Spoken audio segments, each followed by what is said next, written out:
Division 5.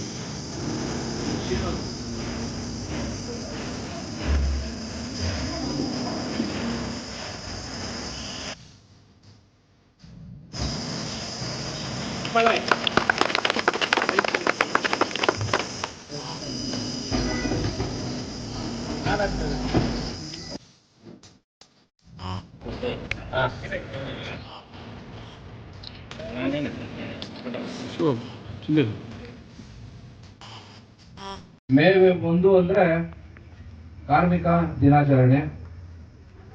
ಆ ಒಂದು ದಿನಾಚರಣೆಯನ್ನು ಆಚರಣೆ ಮಾಡಕ್ಕೆ ನಾವು ಇಲ್ಲಿ ಸೇರಿದ್ದೀವಿ. ಈ ಸಂಘದ ಮೊದಲು ಕಾರ್ಮಿಕರಂತಂದ್ರೆ ಅವರ ಒಂದು ಕೆಲಸಕ್ಕೆ ಯಾವುದೇ ಒಂದು ಟೈಮ್ ಬೌಂಡ್ ಇರಲಿಲ್ಲ, ಅಂದ್ರೆ ಒಂದು ಸಮಯ ಅಂತ ಇರಲಿಲ್ಲ. ನಮ್ಮ ದೇಶದಲ್ಲೂ ಕೂಡ ಈ ಜೀತದಾಳುಗಳು ಅಂತ ಕರಿತಾ ಇದ್ರು. ಈ ಜೀತ ಪದ್ಧತಿ ಹೆಂಗೆ ಅಂತಂದ್ರೆ ಒಬ್ಬರ ಹತ್ರ ಕೆಲ್ಸಕ್ಕೆ ಹೋದ್ರೆ ವರ್ಷಾನುಗಟ್ಟಲೆ ಅಲ್ಲೇ ಕೆಲಸ ಮಾಡ್ಕೊಂಡಿರ್ತಿದ್ರು. ಅವ್ರಿಗೆ ಒಂದು ಟೈಮ್ ಅಂತಿಲ್ಲ. ಇದು ಇಡೀ ಪ್ರಪಂಚದಂತ ಇತ್ತು. 1986ರಲ್ಲಿ ಒಂದು ದೊಡ್ಡ ಆಂದೋಲನ ಶುರುವಾಯಿತು. ಕಾರ್ಮಿಕರು ಸುಮಾರು ಕಡೆ ಬೇರೆ ಬೇರೆ ರೀತಿಯಲ್ಲಿ ಕೆಲಸ ಮಾಡ್ತಿರ್ತಾರೆ. ಕಾರ್ಮಿಕರು ಸರ್ಕಾರ ಮಟ್ಟದಲ್ಲೂ ಕೂಡ ಇರ್ತಾರೆ, ಕಾರ್ಖಾನೆಗಳಲ್ಲಿ ಇರ್ತಾರೆ, ಮನೆ ಕಟ್ಟೋ ಕಾರ್ಯಕ್ರಮ ಇರ್ತಾರೆ, ರಸ್ತೆಗಳಾಗೋ ಕಾರ್ಯಕ್ರಮಗಳಿರ್ತಾರೆ, ಪುರಸಭೆಯಲ್ಲಿ ಸ್ವಚ್ಛತಾವನ್ನು ಕಾಪಾಡುವ ಕಾರ್ಮಿಕರಿದ್ದಾರೆ, APMCಯಲ್ಲಿ ಕೂಲಿ ಕಾರ್ಮಿಕರು ಇರ್ತಾರೆ, ಕೃಷಿ ಚಟುವಟಿಕೆಗಳನ್ನು ತೊಡಗಿಸುವಂತ ಕಾರ್ಮಿಕರು ಕೂಡ ಇರ್ತಾರೆ. ಈ ಕಾರ್ಮಿಕರು ತಮ್ಮ ಹಕ್ಕುಗಳಿಗೋಸ್ಕರ ಸುಮಾರು ವರ್ಷ ಹೋರಾಡಿ ಸಫಲರಾದ್ರು. ಏನು, ಒಂದು ದಿನಕ್ಕೆ 8 ಗಂಟೆ ಮಾತ್ರನೇ ಕಾರ್ಮಿಕರ ಹತ್ರ ಕೆಲಸ ತಗೋಬೇಕು ಅಂತ, ಅವರ ಕೆಲಸಕ್ಕೆ ತಕ್ಕಂತ ಸಂಬಳ ಕೂಡ ಕೊಡಬೇಕು ಅಂತ, ಮತ್ತೆ ಅವರ ವೈದ್ಯಕೀಯ ಚಿಕಿತ್ಸೆ ಕೂಡ ಯಾರು ಕೆಲಸ ಕೊಡ್ತಾರೋ ಅವ್ರು ಭರಿಸಬೇಕು ಅಂತ. ಈ ಒಂದು ಹೋರಾಟದಲ್ಲಿ ಸಫಲವಾದಂತ ದಿನಾನೇ ಈ ಮೇ 1. ಯಾವುದೇ ದೇಶ ಅದು ಶಕ್ತಿಶಾಲಿಯಾಗಿ ಅಭಿವೃದ್ಧಿ ಹೊಂದಬೇಕಂದ್ರೆ ಕಾರ್ಮಿಕರ ಪಾತ್ರ ಬಹು ಮುಖ್ಯ. ಇವತ್ತು ನಾವು ನಮ್ಮ ಹತ್ರ ದುಡ್ಡಿರ್ಬೋದು, ನಮ್ಮನೆ ನಾವೇ ಕಟ್ಕೊಳ್ಳೋದಕ್ಕಾಗಲ್ಲ, ಅದಕ್ಕೆ ಕಾರ್ಮಿಕರು ಬೇಕೇ ಬೇಕು. ನಮ್ಮ ಹತ್ರ ಒಂದು 10 ಎಕರೆ ಜಮೀನು ಇರ್ಬೋದು, ಪೂರ್ತಿ ಜಮೀನ ನಾವೇ ಕೃಷಿ ಚಟುವಟಿಕೆಯಲ್ಲಿ ಪಾಲ್ಗೊಳ್ಳಕ್ಕಾಗಲ್ಲ, ಅಲ್ಲೂ ಕೂಡ ಕಾರ್ಮಿಕರು ಬೇಕು.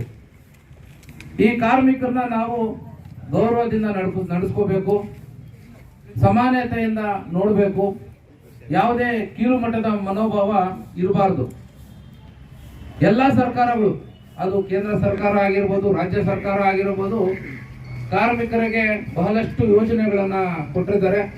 ಹೊಸರಾಯಣ್ಣವರು ಅದನ್ನ ನಿಮ್ಗೆ ಕೂಲಂಕುಷವಾಗಿ ಹೇಳಿದ್ದಾರೆ. ಪಿಂಚಣಿ 60 ವರ್ಷ ದಾಟಿದವರಿಗೆ ಪಿಂಚಣಿಯಿಂದ ಹಿಡಿದು ಆರೋಗ್ಯದ ವಿಮೆಯಿಂದ ಹಿಡಿದು ಎಲ್ಲ ಸರ್ಕಾರಗಳು ಎಲ್ಲ ಸಮಯದಲ್ಲೂ ಕೊಟ್ಟಿದ್ದಾರೆ. ಒಬ್ಬ ಕಾರ್ಮಿಕ ರಿಜಿಸ್ಟ್ರೇಷನ್ ಮಾಡದೆ, ನೋಂದಾಯಿತ ಇಲ್ಲದೆ ಕೆಲಸ ಮಾಡದೆ ಅದು ಲೆಕ್ಕಕ್ಕಿರಲ್ಲ.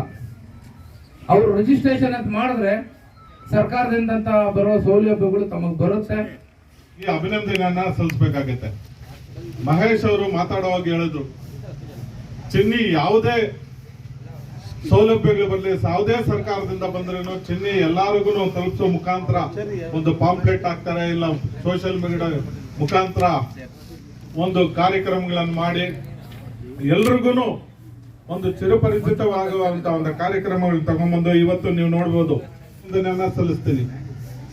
ಈಗಾಗಲೇ ನಿಮ್ಗೆಲ್ರಿಗೂ ಗೊತ್ತಿರಬಹುದು, ಬಂಗಾರಪೇಟೆ ತಾಲೂಕಲ್ಲಿ ಒಂದು ಕಾರ್ಮಿಕ ವಸತಿ ಶಾಲೆ ಆಗ್ತಾ ಇದೆ. ಈ ವಸತಿ ಶಾಲೆ ಆಗೋದ್ರಿಂದ ನಮ್ಮ ಜನಪ್ರಿಯ ಶಾಸಕರಾದ ನಾರಾಯಣ ಸ್ವಾಮಿ ಅವರು, ಕಾರ್ಮಿಕ ಮಂತ್ರಿಗಳಾದ ಸಂತೋಷ್ ಲಾಡ್ ಅವರ ಮುಖಾಂತರ ಇಲ್ಲಿ 30 ಕೋಟಿ ರೂಪಾಯಿಯಲ್ಲಿ ಒಂದು ಮಕ್ಕಳಿಗೆ ಒಂದು ವಸತಿ ಶಾಲೆಯನ್ನ ಮಾಡಿಸ್ತಾ ಇದ್ದಾರೆ. ನಾನು ಅವ್ರಿಗೂ ಶಾಸಕರಿಗೂ ಅಭಿನಂದನೆಯನ್ನ ಸಲ್ಲಿಸಬೇಕಾಗತ್ತೆ.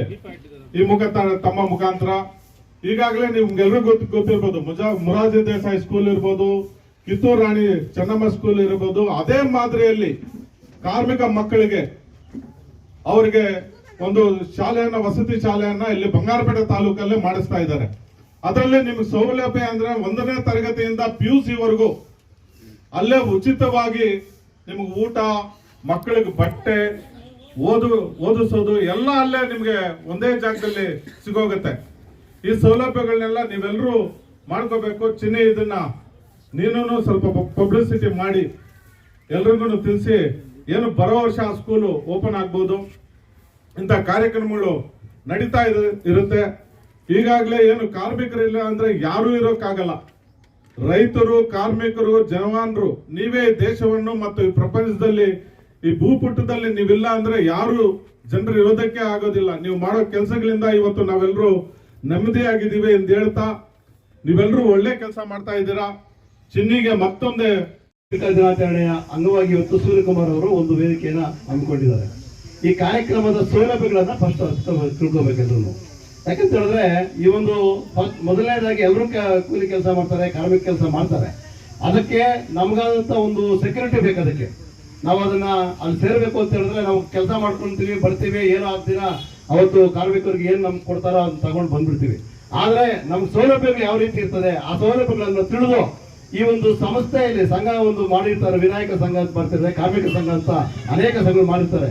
ಆ ಒಂದು ಸಂಘದಲ್ಲಿ ಸದಸ್ಯತ್ವವನ್ನು ನೋಂದಾಯಿಸ್ಕೊಳ್ಬೇಕು. ಮೊದಲನೇ ಬಾರಿಗೆ ಎಲ್ಲರೂ ನೋಂದಾಯಿಸ್ಕೊಂಡ್ರೆ ಅವ್ರಿಗೆ ಸಾಕಷ್ಟು ಸೌಲಭ್ಯಗಳಿದೆ. ಸರ್ಕಾರದಿಂದ, ಕೇಂದ್ರ ಸರ್ಕಾರ ಇರ್ಬೋದು, ರಾಜ್ಯ ಸರ್ಕಾರ ಇರ್ಬೋದು, ಎಲ್ಲ ಒಂದು ಸರ್ಕಾರದಿಂದ ಸೌಲಭ್ಯಗಳು ಬಹಳಷ್ಟು ಇದಾವೆ. ಕಾರ್ಮಿಕರಿಗೆ ಅನಾರೋಗ್ಯ ಆದ್ರೆ ಯಾವ ರೀತಿ ಸೌಲಭ್ಯ ಇದೆ, ಮತ್ತೆ ಆಕಸ್ಮಿಕವಾಗಿ ಮರಣ ಹೊಂದಿದ್ರೆ ಅವ್ರಿಗೆ ಸುಮಾರು 5 ಲಕ್ಷದವರೆಗೂ ಅನುದಾನವನ್ನು ನೀಡತಕ್ಕಂಥ ಒಂದು ಸೌಲಭ್ಯ ಇದೆ. ತಮ್ಮ ಮಕ್ಕಳಿಗೆ ವಿದ್ಯಾಭ್ಯಾಸ ನೀಡಲು ಸೌಲಭ್ಯಗಳನ್ನು ಒದಗಿಸಿರ್ತದೆ. ಅದರಿಂದ ಎಲ್ಲ ಕಾರ್ಮಿಕ ಬಂಧುಗಳು ತಮಗೆ ಈಗ ನೋಂದಾಯಿಸಿಕೊಂಡಿರೋರು ಹಾಗೂ ಇನ್ನ ಯಾರಾದ್ರೂ ತಮ್ಮ ಸ್ನೇಹಿತರು ನೋಂದಾಯಿಸಿಕೊಳ್ಳದೆ ಇದ್ರೆ ಎಲ್ಲರಿಗೂ ಈ ವಿಷಯವನ್ನು ಮುಟ್ಟಿಸಿ, ಈ ತರ ಇಂಥ ಸರ್ಕಾರದಿಂದ ಸೌಲಭ್ಯಗಳಿದೆ, ಈ ಸೌಲಭ್ಯಗಳಿಗೆ ಎಲ್ಲರೂ ತಾವು ಸದಸ್ಯತ್ವವನ್ನು ನೋಂದಾಯಿಸ್ಕೊಳ್ಬೇಕು ಅಂತ ಹೇಳಿ ಅವ್ರಿಗೂ ನೋಂದಾಯಿಸ್ಕೊಂಡ್ರೆ ಅವ್ರಿಗೂ ಅನುಕೂಲ ಆಗ್ತದೆ, ಅವರ ಕುಟುಂಬಕ್ಕೂ ಅನುಕೂಲ ಆಗ್ತದೆ. ಅದರಿಂದ ಎಲ್ಲರಿಗೂ ಈ ಒಂದು